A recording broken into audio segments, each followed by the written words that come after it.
Jai Hind, everyone. Today, let me start new chapter, forms and frame. Clear?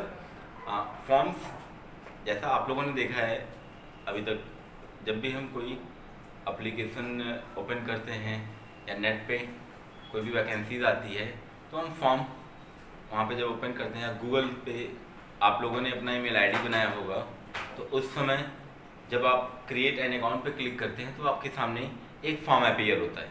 ठीक है, उस form पे आप अपने जो भी डेटा हैं उन डेटा को इनपुट करते हो। क्लियर? तो हम यहाँ पे देखेंगे कि कैसे हम फॉर्म क्रिएट करते हैं।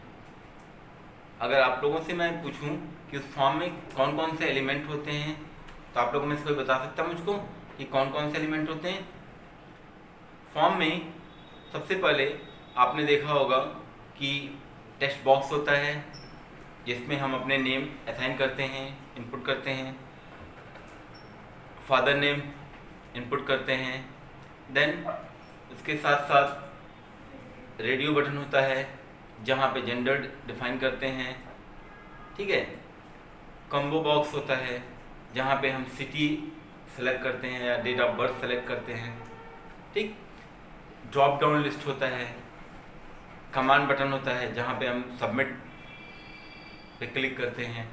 ठीक है, तो इस तरीके से चेक बॉक्स होता है जहाँ पे हम चेक बॉक्स पर टिक करके अपने जो डिज़ायर्ड इंफॉर्मेशन है उसको फिल करते हैं। तो इस तरीके से इतने सारे एलिमेंट्स होते हैं जिसको हम वहाँ पे डिफाइन करते हैं। अब इसके वो डेवलप कैसे होता है, आप पहले से जानते हो कि नेट पे जो भी चीज़ें होती हैं उसके लिए हम HTML का यूज़ करते हैं। ठीक है, तो HTML का यूज़ केवल डिज़ाइन करने के लिए होता है, उससे हम कोई टास्क परफॉर्म नहीं कर सकते हैं। ये मैंने पहले भी आपको बताया हुआ है। अब जब हम HTML पे बस केवल इतना कर सकते हैं कि हम टेबल टेक्स्ट बॉक्स जनरेट कर सकते हैं, कैप्शन दे सकते हैं, drop down list, check box, radio button, ये सारी चीज़ दे सकते हैं। ठीक है, लेकिन जब सबमिट पे क्लिक करते हैं तो जो जाके स्टोर करता है वो चीज़ हम या उस टास्क को हम HTML के थ्रू डिफाइन नहीं कर सकते। उसके लिए जावा स्क्रिप्ट या VB स्क्रिप्ट यूज़ करते हैं। ठीक है, या XML भी हम यूज़ कर सकते हैं। ठीक है, XML पहले आपके ज़रूरत में था, अब वो हट गया है। ठीक है, उसकी जगह पे पाइथन आ गया है, लेकिन इस साल पाइथन भी डिलीट हो गया है। ठीक है, पाइथन या स्क्रैच जो पढ़ाया जाता था, तो HTML ही आपको पढ़ना है। तो उसमें फॉर्म हम अब कैसे जनरेट करेंगे इसको हम देखते हैं। फॉर्म में आपने देखा होगा जैसे ये पेज है। ठीक है, इस पेज में यहाँ पे नेम दिया, ये बॉक्स है जहाँ पे हम नेम इनपुट करेंगे। फिर यहाँ पे दिया हमने सपोज दैट एड्रेस दे दिया, ये बॉक्स बना दिया। ठीक, तो इस तरीके से हम टेक्स्ट बॉक्स क्रिएट कर सकते हैं। या इस पे हम अगर रेडियो बटन मान लो जेंडर देना चाहें तो जेंडर में इस तरीके से रेडियो बटन दे सकते हैं। यहाँ पे मेल होगा, यहाँ पे फीमेल होगा। ठीक है, दोनों ऑप्शन सेलेक्ट करने के लिए होता है। जैसे अब यहाँ पे अगर हम मान लो क्वालिफिकेशन दिए,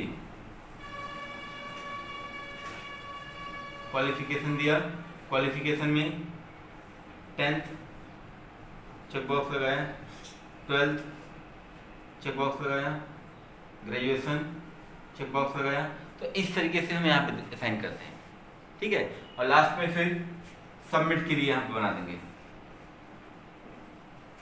सबमिट, इस तरीके से देते हैं।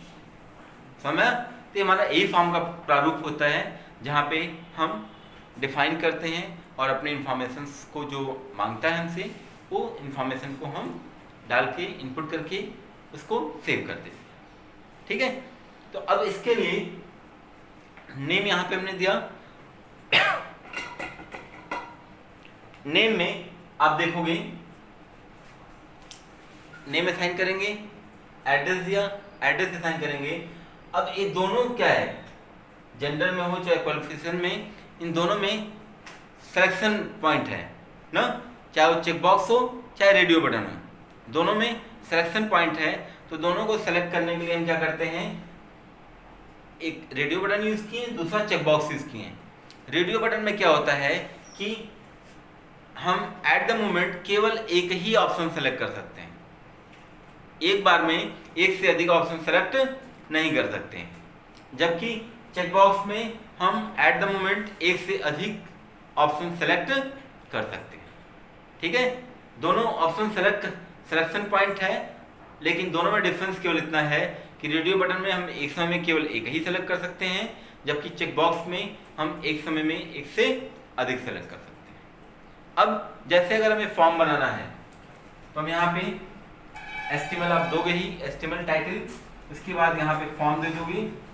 ठीक है, फॉर्म आपने क्रिएट किया, देन अब यहाँ पे इनपुट टाइप इक्वल टू दिया। ठीक है, क्या बनाना चाह रहा हूं, नेम।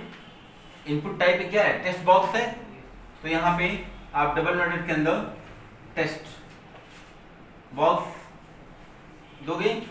ठीक है, या input type equal to text दोगे, केवल टेक्स्ट दिया। नेम आपने असाइन कर दिया, नेम एक्स दे दिया। ठीक है, और वैल्यू आप चाहते हो कि बाय डिफॉल्ट जो है ब्लैंक रहे, तो वैल्यू देखिए आप डबल नोटेड क्लोज करके इसको ऐसा डिफाइन कर दोगे। ठीक, अब अगर इसमें आप चाहते हो कि यहाँ पे पहले नेम दिया हुआ है, तो नेम यहाँ पे आपने दिया नहीं है, तो यहाँ पे आप नेम भी डिफाइन कर सकते हो। ऐसे नेम आप सीधा नेम लिख दोगे, वहां पे नेम आ जाएगा।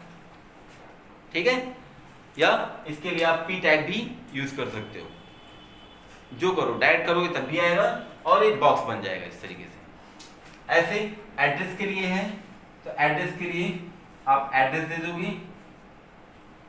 ठीक है, और फिर input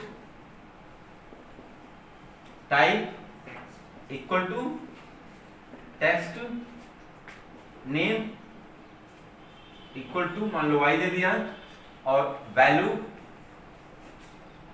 equal to double quoted में स्पेस दे दिया। अब इससे क्या होगा कि उसमें जब भी बाय डिफॉल्ट हम लोड करेंगे या रिफ्रेश करेंगे तो वहां पे एक ब्लैंक स्पेस आएगा। वैल्यू में अगर हम कुछ दे देंगे तो वहां पे वो मेंशन करेगा, और इसके बाद यहाँ पे हम फॉर्म को क्लोज कर देंगे। ठीक है, इस तरीके से हम टेक्स्ट बॉक्स क्रिएट कर सकते हैं। और रेडियो बटन बनाना है तो इनपुट, जैसे यहाँ पे ना input type equal to radio यहाँ पे दे देंगे। चेक बॉक्स बनाना है तो input type equal to check box दे देंगे। ठीक है, और नेम वैसे रेडियो है तो 2 बार देना पड़ेगा ना मेरो, तो हम यहाँ पे नेम एक ही देंगे। ठीक है, तो क्या करेगा, केवल एक ही सेलेक्ट होगा फिर इसमें। अब इसमें अगर input type equal to check box देते हैं, वहां पे भी एक ही नाम अगर देंगे तो तब भी वो एक बार में एक से अधिक सिलेक्शन होगा। ठीक है, और बटन देना है अगर सबमिट बटन, तो यहाँ पे input type equal to button कर देंगे और बटन का नाम मेंशन कर देंगे, मीन्स वैल्यू में नाम दे देंगे, तो वहाँ पे नाम आ जाएगा। ठीक है, तो इस तरीके से आप अपना फॉर्म क्रिएट कर सकते हो। तो ये बेसिक है। इसमें ऐसे फॉर्म आपने क्रिएट किया। फॉर्म क्रिएट करने के बाद अब यहाँ पे केवल मैंने टेक्स्ट बॉक्स दिया हुआ है, रेडियो बटन दिया हुआ है, चेक बॉक्स दिया हुआ है। अब इसके बाद आप अगर चाहते हो कम्बो बॉक्स देना, ठीक है, या ड्रॉप डाउन लिस्ट देना, ठीक है, तो उसको आप वहाँ पे इसके लिए इनपुट टाइप इक्वल टू क्या होगा, कम्बो बॉक्स हो जाएगा। ठीक है, तो वहाँ पे हो जाएगा। वैल्यू लेंथ अगर आपने 4 दे दिया तो जो आपका स्क्रॉल बार रहेगा वहाँ पे उसमें 4 एलिमेंट्स आपको वहाँ पे दिखाई देंगे। ठीक है, ये बुक में पूरा दिया हुआ है, समझ में? तो इसको आप लोग सिस्टम पे बैठ के इसको आप लोग परफॉर्म करिए। क्लियर? और जहाँ पे प्रॉब्लम हो रहा है उसको पूछ लीजिए। ठीक है, थैंक यू।